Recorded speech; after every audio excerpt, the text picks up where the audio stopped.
When my wife left me, it felt like my world had collapsed.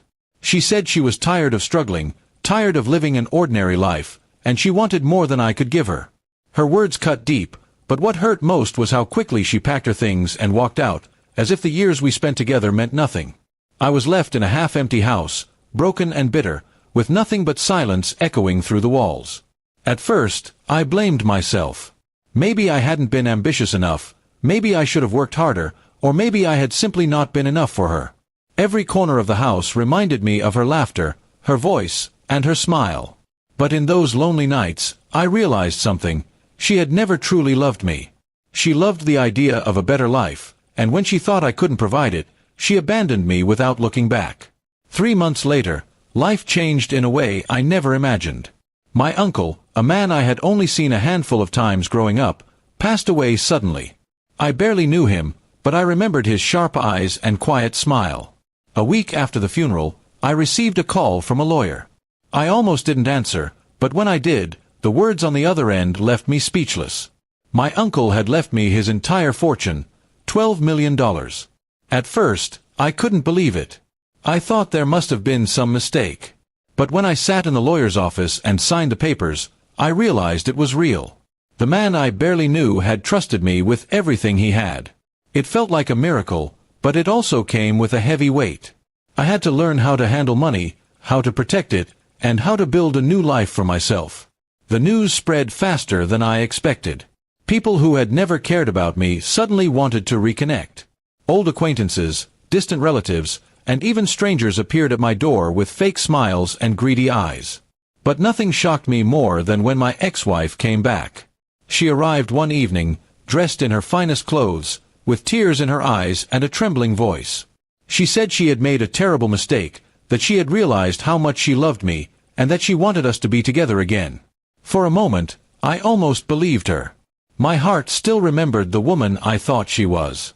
But then I saw it, the glint of calculation in her eyes, the way she looked at the new car in my driveway, and how her voice softened when she mentioned how we could build a better life now. She wasn't there for me. She was there for the money. I played along at first.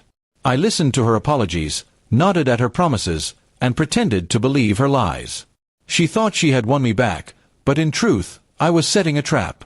I wanted her to show her true face, the one she had hidden behind sweet words and crocodile tears.